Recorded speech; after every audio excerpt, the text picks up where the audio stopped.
Bastion is a game about being a kid with elephantitis of the head and beating the ever-living dog crap out of cute little apostrophes. It's a game about using your hammer to smash boxes. The Blue Man Group. The freaking Blue Man Group's boxes. It's a game that gives you like 10 million weapons so that you can just find one and say, I don't give a crap about your guns and your swords and your... Oh wait, is that a rocket launcher? Okay, I'll take the rocket launcher. Bastion is without a doubt one of the most entertaining single-player experiences to be released in the last decade and has propelled SuperGiant Studios to being a household name amongst gamers. But enough fanboying, let's get to the good stuff. Take us away, degenerate me. The good stuff! This game is simple. If you break down what you do moment to moment, it's abuse your melee button until you've eliminated all the tiny pixels that cannot kill you back. Commingle that concept with the literal closet full of weapons and you have yourself a simple, repeatable loop that is decent. It's not mind-blowing, but it's solid. It's a little core that allows SuperGiant to deliver every other aspect of this game to the player. Let's elaborate. There are like 10 million weapons in this game. You have swords, pistols, hammers, spears, a fucking toothpick gun, mortar launcher, flamethrower, and each of these weapons has a different general gameplay approach. For example, the hammer does a lot of damage and can stun enemies, and everything else does not do that. Hammer, hammer, hammer. Scattered throughout the levels are upgrade materials, which incentivizes map exploration, at least a little bit. These acquired materials are used to upgrade your favorite weapon, the hammer, so that it can flatline periods and apostrophes more efficiently. Speaking of the hub, let's talk about that. The Bastion. It kind of makes sense. The Bastion is a place in a game called Bastion. Neat. You start the game needing to find a blue crystal to fix the Bastion because it'll save you or something. As you acquire more savior tokens, you can install them into your floating rock city to unlock new systems that improve the latent knuckle-dragging punctuation slayer within. Your initial unlocks will be the loadout station, the upgrade station, and the bar, where you obtain literal liquid courage to become strong and mighty in ways that sobriety could never allow you to be. Thank you, SuperGiant, for being my moral compass. Once you've unlocked these stations, you'll see that there's a bit of a build crafting element to the game, and the player can prioritize what's important to them. I thought it was pretty exciting to get a new core because it meant I was going to get a whole new array of stuff to play around with. Coupled with rewards and exploration, there's a decent excitement over newfound power that keeps the player enticed enough to keep tinkering with different approaches to the beat-em-up formula. If this variety and approach didn't exist, I don't know that I would have been compelled to complete the game, because the gameplay alone is not the element that makes this a big PP game.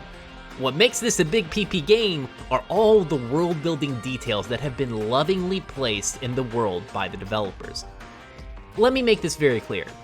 I do not like games that are literally death by cutscene or death by exposition and lack the good bones of a video game. You know, the gameplay. It's a game! Let me go punch something or interact with something or do something. If I wanted to let my brain rot in the thoughtless void that is my conscience, I would have gone and watched a movie like Clifford the Big Red Dog. With Bastion, SuperGiant looked at me, specifically, in the eyes and said, AMOD, I need you to take your preconceptions about narrative games and literally shove them up your own ass. All right, SuperGiant Games, show me what you got then. Proper story is supposed to start at the beginning. Ain't so simple with this one. Ah, fuck, I need to change my shorts. Who the frick was that? Logan Cunningham? I feel like my ear canal just got massaged by God. The narrative perspective of the stranger contextualizes your adventure and constantly informs the player of legends and myths from before the apocalypse, adding color to the world. All the while, the hand-drawn levels literally spring to life as platforms materialize as you proceed through each level. I found myself not really paying attention to the combat sections, but rather waiting for my next scrap of lore from the narrator as I made my way throughout the picturesque broken world. Then, there's the music, which is twangy and groovy. This world in Apocalypse clearly has a touch of Western saloon culture mixed in to give the cast and the world some soul. I mean, listen to this.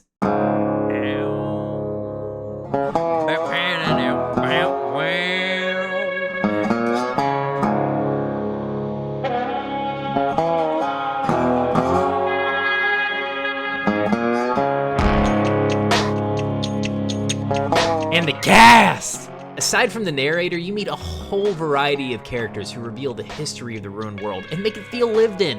SuperGiant clearly lays out their motivation and has them make really human decisions. They don't just serve as a narrative device, but also evoke genuine emotions. This further makes the game feel authentic and a cut above other narrative experiences. The mix of story, art, and music creates something that a lot of developers talk about, but very few actually achieve: an atmosphere. You are in the world.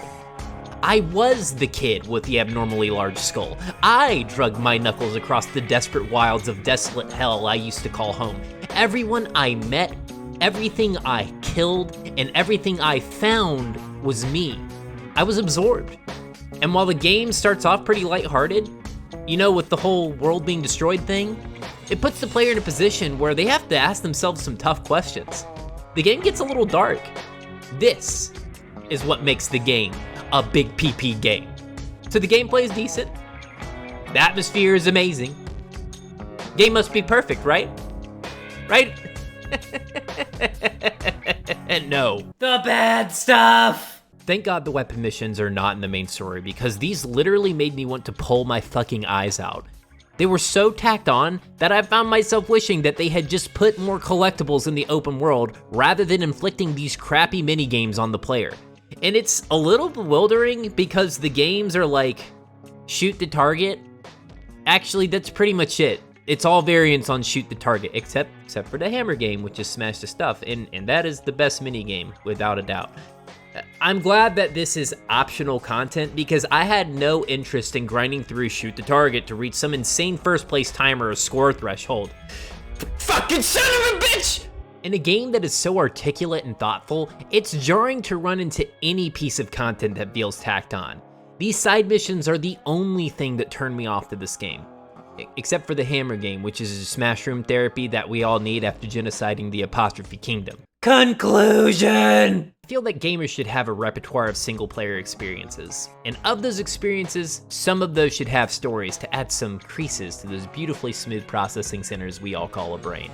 Bastion is one of those experiences, because while you rub the paint off of your hammer button, you can also get a great little story with some post-apocalyptic theming that isn't focused on the mutated rise of the undead, but rather the untold Cro-Magnon revolution against punctuation everywhere.